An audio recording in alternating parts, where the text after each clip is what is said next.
Hello बच्चों, तो आप लोगों को फिर से स्वागत है हमारे एक नए वीडियो में। तो आज हम लोग करने वाले हैं स्ट्रीमएक्स फाउंडेशन द्वारा लिया गया झारखंड ज्ञान प्रतियोगिता परीक्षा जो 12 अक्टूबर 2025 को लिया गया था। तो यहाँ आप देख सकते हैं ग्रुप ए और बी, ए अथवा बी लिखा हुआ है। ये मैं प्रश्न पत्र क्लास 10th की बच्ची से लिया हूँ, वो बच्ची इस एग्जाम को दी है। तो आप लोग अपना प्रश्न मिलाइएगा और देखिएगा कि कहीं ये आपके प्रश्न से मेल खा रहा है। अगर खा रहा है तो ये आपके लिए बहुत उपयोगी साबित होगा। आप अपना आंसर उत्तर कुंजिका से पहले आप क्या कर सकते हैं, पता लगा सकते हैं। तो चलिए शुरू करते हैं।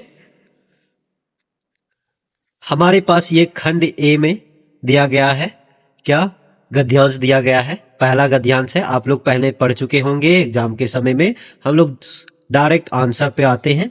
हमारे पास पहला क्वेश्चन बताया जा रहा है, उपरोक्त गद्यांश से यह पता चलता है कि यह कहानी है, उपन्यास है, दोनों है, या डी नंबर में यात्रा वृत्तांत है। तो ये इसका करेक्ट आंसर हमारा जाएगा ऑप्शन नंबर डी, यात्रा वृत्तांत। क्योंकि इसमें लेखक खुद इसको की यात्रा का वर्णन कर रहे हैं, इसलिए हमारा करेक्ट आंसर ये होगा। चलिए क्वेश्चन नंबर सेकंड, उपरोक्त गद्यांश का उचित शीर्षक क्या हो सकता है। तो इसमें क्या होगा, तो ये हमारा उचित शीर्षक होगा पहला नंबर, इसको गुफा की यात्रा, क्योंकि इसमें लेखक ने इस गुफा की यात्रा की है। तो ऑप्शन ए करेक्ट होगा। थर्ड नंबर क्वेश्चन, इसके गुफा के बारे में कौन सा कथन गलत है। तो कौन सा कथन गलत है, तो इसका ऑप्शन नंबर सी करेक्ट होगा। सी यानी कि गलत है, तो क्योंकि यह हजारीबाग जिला में स्थित है, ये गद्यांश में लिखा हुआ है। यह बड़कागांव प्रखंड में स्थित है, या उत्तरी छोटा नागपुर परमंडल में स्थित है, क्योंकि हम लोग जानते हैं कि हजारीबाग उत्तरी छोटा नागपुर परमंडल में आता है। और ये हमारा यह साण गांव में स्थित है, ये गलत है, क्योंकि यह हमारा लेखक का गांव है। चलिए नेक्स्ट क्वेश्चन हमारे पास है, क्वेश्चन नंबर चौथा क्या बोलता है, इस गद्यांश को पढ़ने से प्रतीत होता है ना। तो क्या प्रतीत होता है, तो यह प्रतीत होता है कि यह हमारा एक वास्तविक आधारित है, क्योंकि यहाँ हमें पुरातात्विक साक्ष्य मिले हैं जो कि इसकी वास्तविकता को प्रमाणित करता है। चलिए अगला क्वेश्चन देखते हैं, उपरोक्त में कौन सा शब्द नीचे शुद्ध लिखा गया है। तो आप लोग ध्यान से देखेंगे कि कौन सा शब्द शुद्ध लिखा गया है। तो आश्रय लिखा गया शुद्ध, क्योंकि ये क्षेत्र गलत लिखा गया है, सेल भी गलत लिखा गया है, 11 भी गलत लिखा गया है, क्योंकि 11 हम लोग ऐसे लिखते हैं, 11 है ना, ऐसे लिखते हैं, जो कि ये गलत है। चलिए अब हम लोग देखते हैं 7 नंबर क्वेश्चन, उपरोक्त गद्यांश से निम्न पर विचार कीजिए। इसको गुफा का विस्तृत चट्टान लगभग 16 एकड़ में फैला हुआ है। विशालकाय सेल दीर्घा को गोइथा ईंट को कूट एवं पीसकर तैयार किया गया है। यानी कि कहने का मतलब है कि ये हमारा स्टेटमेंट करेक्ट है या रॉन्ग है। तो हमारा ये दोनों गलत है ना। हम लोग गद्यांश में देखे हैं कि इसको गुफा का विस्तृत चट्टान 16 एकड़ में नहीं 6 एकड़ में फैला हुआ है, ठीक है।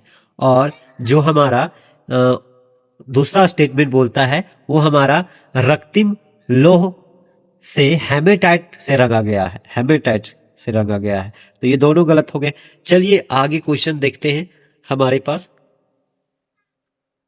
8 नंबर क्वेश्चन क्या बोल रहा है, किस क्षेत्र के समुदाय आज भी अनुष्ठानों के दौरान सेल कला के विभिन्न रूपों का अभ्यास नहीं करते हैं। तो हम लोगों ने गद्यांश में देखा उड़ीसा, कर्नाटक, झारखंड और मध्य प्रदेश के लोग करते हैं, लेकिन तमिलनाडु और गुजरात के लोग नहीं करते हैं। तो हमारा करेक्ट ऑप्शन बी होगा। नेक्स्ट क्वेश्चन, नीचे कौन सा शब्द अशुद्ध लिखा गया है। तो हम लोग यहाँ देखते हैं चित्रित सही है, इच्छा भी सही है ना, और ये हमारा अस्तित्व भी सही है, आध्यात्मिक गलत लिखा हुआ। तो हमारा करेक्ट ऑप्शन ये बी होगा। आगे क्वेश्चन हम लोग देखते हैं, इसको गुफा के बारे में कौन सा कथन सही है। यह हजारीबाग जिला से मुख्यालय से 145 किलोमीटर है, गलत है। यह हमारा 45 किलोमीटर है। इसको गुफा के समीप एक विशाल किला आज भी मौजूद है, ये भी गलत बोल रहा है, ये भी गलत हो जाएगा। इसको गुफा में गाय, हिरण और खरगोश का आश्रय और आरक्षित स्थान था, नहीं, ये गलत बोल रहा है। तो हमारा ऑप्शन डी करेक्ट होगा। है ना। इसको गुफा के समीप अवसरा पहाड़ी श्रृंखला के सती पहाड़ पर शेष नाग क्षेत्र की आकृति वाली शैल दीर्घा। तो हमारा करेक्ट ऑप्शन डी जाएगा। तो यहाँ पर हमारा होता है गद्यांश पहला खत्म। तो चलिए हम लोग दूसरा गद्यांश की ओर चलते हैं। आप लोगों ने पढ़ा होगा, हम लोग डायरेक्ट क्वेश्चन आंसर पे आते हैं। उपरोक्त गद्यांश का सही शीर्षक क्या हो सकता है? तो इसमें बाबू जगदेव जी का सामाजिक एवं राजनीतिक संघर्ष के बारे में चर्चा किया गया है। तो ऑप्शन डी हमारा करेक्ट होगा। चलिए नेक्स्ट नंबर पर आते हैं। क्या है हमारे पास 12 नंबर क्वेश्चन है, बाबू जगदेव की पुण्यतिथि कब मनाई जाती है? तो हम लोगों ने देखा गद्यांश में कि बाबू जगदेव जी 5 सितंबर 1974 में कांग्रेस सरकार के खिलाफ सत्याग्रह के दौरान बाबू जगदेव प्रसाद की हत्या कर दी गई थी। तो 5 सितंबर को उनका पुण्यतिथि मनाया जाता है। अगला क्वेश्चन है, बाबू जगदेव ने किस प्रथा पर प्रहार किया? तो वो सिर्फ पचकठिया पर था, बी नंबर सिर्फ डोला पर था। तो ये दोनों पर किए थे। तो ऑप्शन नंबर सी हमारा हो जाएगा आंसर। आगे है, वर्तमान में जहानाबाद किस राज्य में स्थित है? वर्तमान में जहानाबाद हमारा बिहार में स्थित है, जो कि बिहार की एक जिला भी है। चलिए आगे समझते हैं। उपरोक्त गद्यांश से निम्न पर विचार करें। बाबू जगदेव बाबू पहली बार कुर्था से चुनाव लड़े थे? नहीं, ये गलत बोल रहा है। पहले वो बाबू जगदेव कुर्था से नहीं, विक्रमगंज से लड़े थे। और हमारे पास जगदेव बाबू दूसरी बार विक्रमगंज से लड़े थे, गलत बोल रहा है। दूसरी बार वो कुर्था से लड़े थे, मतलब दोनों उलट पलट के दिया हुआ है। तो हमारा क्या होगा? ये दोनों तथ्य गलत होंगे। ऑप्शन डी हमारा करेक्ट होगा। अगला क्वेश्चन चलते हैं 16वां क्वेश्चन। निम्न में कौन सा कथन सही है? बाबू जगदेव प्रसाद केंद्रीय मंत्रिमंडल थे? तो नहीं, गलत बोला जा रहा है, ये हमारा गलत है, नहीं थे। बाबू जगदेव प्रसाद केंद्रीय मंत्रिमंडल में सिंचाई बिजली और योजना मंत्री के पद पर भी रहे थे? नहीं, ये भी गलत बोला जा रहा है ना। तीसरा, बाबू जगदेव ने 1967 में आम चुनाव में संयुक्त समाजवादी दल से चुनाव लड़ा और विजयी भी रहे। तो ये स्टेटमेंट हमारा सही है, ये सही बात बोला जा रहा है। तो हमारा करेक्ट आंसर ऑप्शन सी होगा। नेक्स्ट क्वेश्चन हमारे पास है, कौन सा शब्द शुद्ध लिखा गया है? तो यहाँ स्थानीय भी गलत लिखा गया है, ठीक है, विद्रोह भी गलत लिखा गया है, चुनाव भी गलत लिखा गया है, शोषित हमारा सही है, ठीक है। हमारा स्थानीय में बड़ी का मात्रा, नाक में बड़ी का मात्रा होता है ना, विद्रोह में बा नहीं वाह होता, और चुनाव में छोटी ऊ का मात्रा होता है, ऐसे शोषित हमारा करेक्ट है। चलिए नेक्स्ट क्वेश्चन आते हैं हम लोग। नेक्स्ट क्वेश्चन बोल रहा है, उपरोक्त गद्यांश से कौन सा शब्द अशुद्ध लिखा गया है ना। तो हिस्सेदारी, हिस्सेदारी गलत लिखा गया, आप लोग देख सकते हैं। आते हैं 19वां नंबर क्वेश्चन, निम्न में से कौन सा कथन गलत है? तो बाबू जगदेव ने समाज के दबे कुचले और शोषित वर्ग के लिए संघर्ष किए। बाबू जगदेव को बिहार को लेनिन कहा जाता था, ये बात कौन सा हमारा कथन गलत है? मतलब ये सही बोला जा रहा है, ये भी सही बोला जा रहा है। 1976 में बाबू जगदेव ने शोषित दल की स्थापना किया, ये गलत बोला जा रहा है। उसने तो शोषित दल की स्थापना तो हुआ, लेकिन 1976 में नहीं, 1967 में किया गया, है ना। तो हमारा करेक्ट ऑप्शन ऑप्शन सी होगा। चलिए 20 नंबर क्वेश्चन देखते हैं हम लोग। बाबू जगदेव ने किस पत्रिका का संपादन किया? तो उन्होंने तीनों पत्रिका, जनता, सिटीजन और शोषित, ये तीनों पत्रिका का संपादन किया। यहाँ पे होता है हमारा दूसरा गद्यांश खत्म। हम लोग चलते हैं तीसरे गद्यांश की ओर। आप लोगों ने तीसरा गद्यांश पढ़ा, उससे रिलेटेड क्वेश्चन है, उपरोक्त गद्यांश का उचित शीर्षक क्या है? तो हमारा ऑप्शन बी करेक्ट होगा, क्योंकि इसमें हमारा झारखंड की कला और संस्कृति की चर्चा की गई है। चलिए 22वां क्वेश्चन देखते हैं हम लोग। पाषाण युग के उपकरण की खोज कहां से हुई? तो ये हमारा गद्यांश में लिखा गया है, हजारीबाग से हुआ है। निम्न में झारखंड संपन्न है, तो लोक नृत्य और संगीत, ये हमारा पूरा गद्यांश से डायरेक्ट उठाया गया है। टूसू फसल उत्सव मुख्य रूप से त्योहार है, तो अविवाहित लड़कियों के लिए है, तो ऑप्शन बी करेक्ट होगा। मगही पूजा मुख्य रूप से किस जनजाति से संबंधित है? तो हम लोग का यहाँ होगा इनमें से कोई नहीं, क्योंकि ये मुंडा जनजाति से संबंधित है, और मुंडा जनजाति यहाँ ऑप्शन में नहीं है, तो हमारा इनमें से कोई नहीं होगा। हमारा 26वां नंबर क्वेश्चन है, झारखंड भरा है, तो हमारा झारखंड आश्चर्य से भरा है, यहाँ की कला संस्कृति है ना, ये सारी चीजों से ये भरा है। तो एक तरह से आश्चर्य, लोग आश्चर्य हो जाते हैं। चलिए अगला क्वेश्चन 27वां समझते हैं हम लोग। उपरोक्त गद्यांश में निम्न कौन सा शब्द शामिल नहीं है? उपरोक्त गद्यांश में निम्न में कौन सा शब्द शामिल है? तो ये घंटा, इसमें हम लोग घंटा शामिल देखें। गद्यांश से निम्न कौन सा कथन सही है? मुख्य रूप से हजारीबाग में छऊ का नृत्य किया जाता है।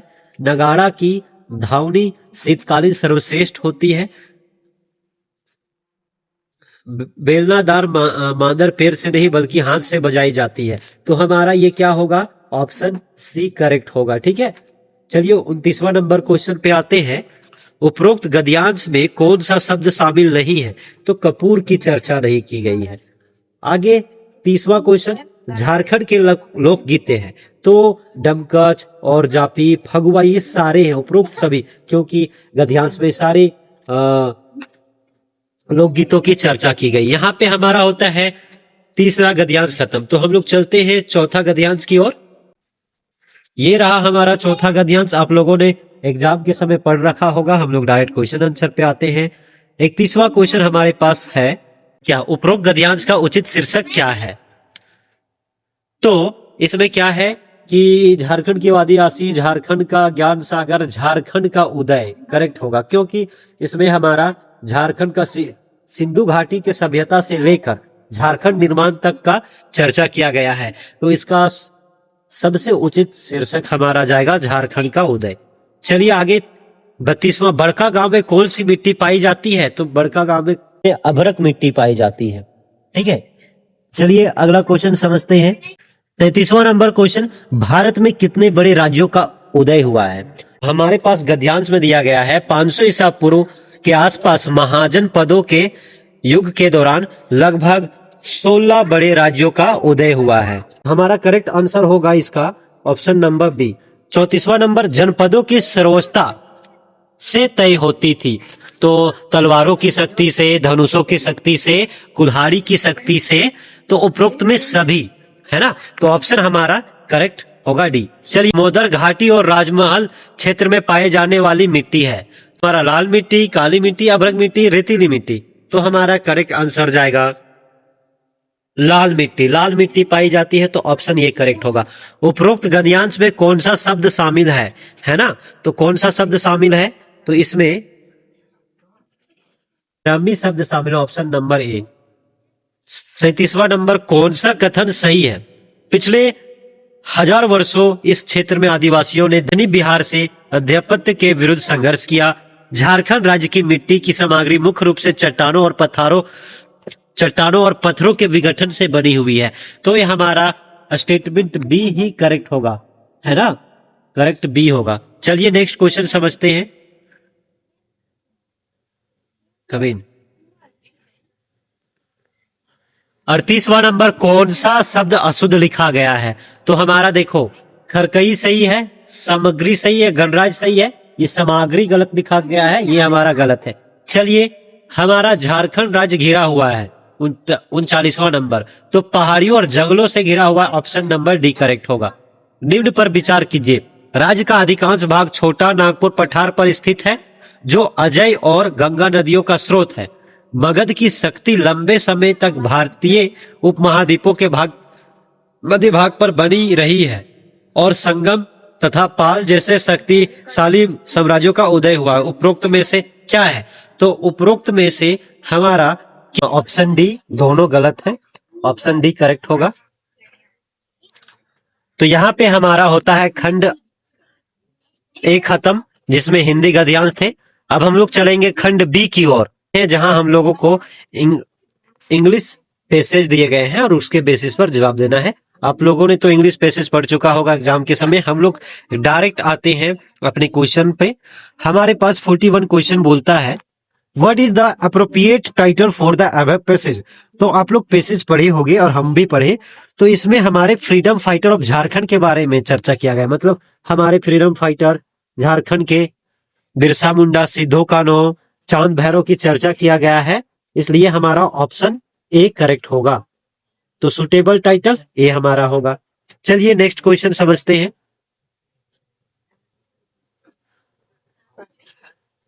Who among the following was born in Ranchi?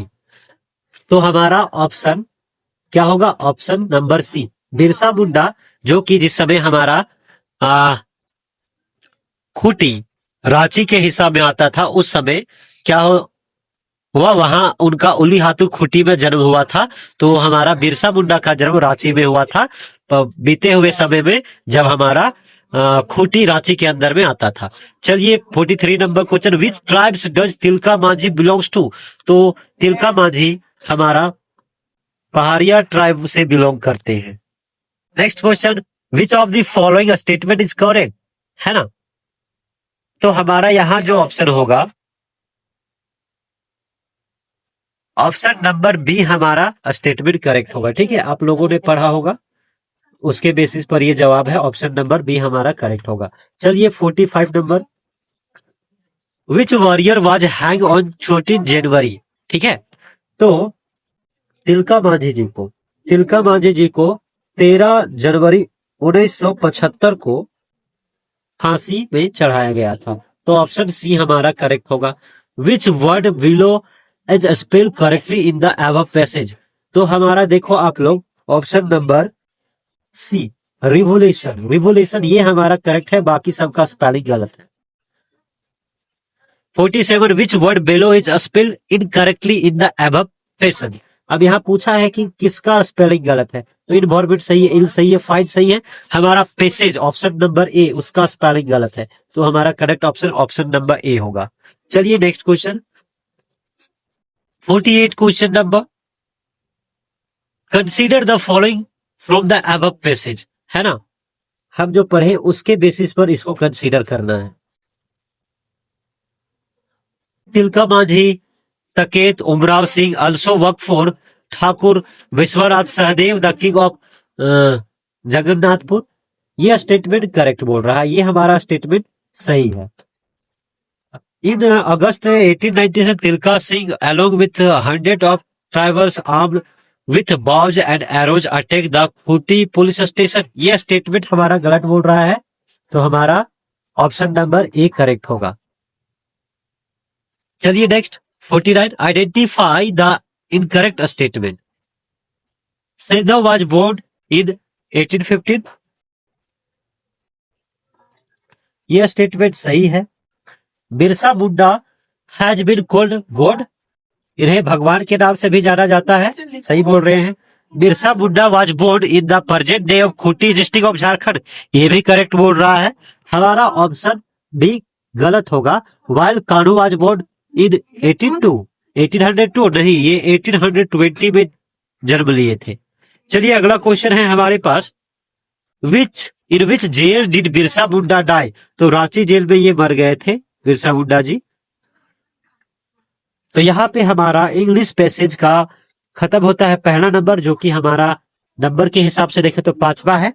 अब हम लोग छठा पैसेज पर चलते हैं। ये रहा हमारा 16 नंबर पैसेज, जो कि कॉन्स्टिट्यूशन से लिया गया है। ठीक है, हमारे पास 15 नंबर क्वेश्चन है, 51 नंबर है, 51 number question, under which article of the constitution in the state legislative assembly form? तो article 170, how many years in the term of the legislative assembly normally? तो ये 5 साल का होता है।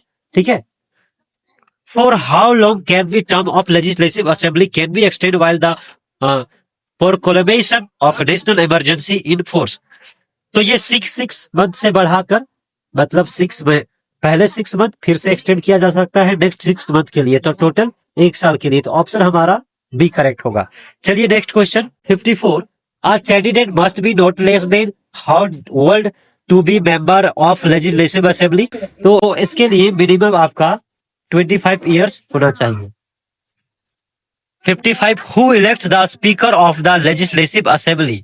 तो ये हमारा मेंबर लेजिस्लेटिव असेंबली द्वारा स्पीकर ऑफ लेजिस्लेटिव असेंबली को क्या किया जाता है? इलेक्ट किया जाता है। ऑप्शन नंबर सी का क्वेश्चन है, who administers the oath of office to the speaker of the legislative assembly? तो option number D, no oath taking required. ठीक है, अगला question, to whom does the speaker of the legislative assembly submit his resignation? तो ये हमारा option number D, deputy speaker of the legislative assembly. अगला question है हमारे पास 58 number, how many days notice must be given to the speaker और deputy speaker before introducing a motion to remove the speaker और deputy speaker of the legislative assembly? तो ये हमारा option number A 14 days before. Okay, हमारे पास 59 question है, consider the following form of the above passage. Passage के आधार पर सही गलत बताना है। One cannot become chief minister without being a member of legislative assembly. To become chief minister, one must be citizen of the respective assembly. Both हमारा incorrect होगा, दोनों गलत बोला जा रहा है। पहले तो कि अगर हमको किसी स्टेट का चीफ मिनिस्टर बनना है तो जरूरी नहीं है कि हमको उसी स्टेट से बिलोंग करना पड़ेगा, तो ये तो गलत बोल रहा है। अब 60 नंबर क्वेश्चन देखते हैं, टू विच सब्जेक्ट और topic does the above passage related? तो हम लोगों ने इसमें पॉलिटी के बारे में जाना, ठीक है, तो ये हमारा ऑप्शन नंबर बी करेक्ट होगा, है ना। तो यहाँ पे हमारा सारा एनालिसिस होता है कंप्लीट। मुझे आशा है कि आप लोगों को यह वीडियो अच्छा लगा होगा। अगर वीडियो अच्छा लगा होगा तो आप अपने दोस्तों के पास शेयर करें और उनको वीडियो भेजें। वो कितना स्कोर कर रहे हैं ये पता कीजिए, और आप कितना स्कोर किए ये कमेंट में जरूर बताएं। अब हमारे पास देखो क्या है, नोटिस कुछ है, प्रतियोगिता से जुड़ी महत्वपूर्ण तिथियां। उत्तर कुंजिका जारी करने की तिथि 15 अक्टूबर यानी कि आज है, लेकिन मैंने साइट पर चेक किया जो कि अभी तक नहीं डाला गया है। रिजल्ट आपको 30 अक्टूबर 2025 को और पुरस्कार वितरण समारोह 16 नवंबर 2025 को दिया जाएगा। उत्तर कुंजिका और रिजल्ट प्रकाशन पुरस्कार वितरण समारोह के आगामी जानकारी चाहिए तो इनका अपना एक यूट्यूब चैनल है स्ट्रीमर स्कॉलर, तो उसको आप सब्सक्राइब कर दें, जिसमें से आप उनके द्वारा सभी अपडेटों को जान सकते हैं। तो वीडियो देखने के लिए, पूरा देखने के लिए धन्यवाद। मिलते हैं नेक्स्ट वीडियो के लिए, तब तक आप अपना ख्याल रखिए। Thank you.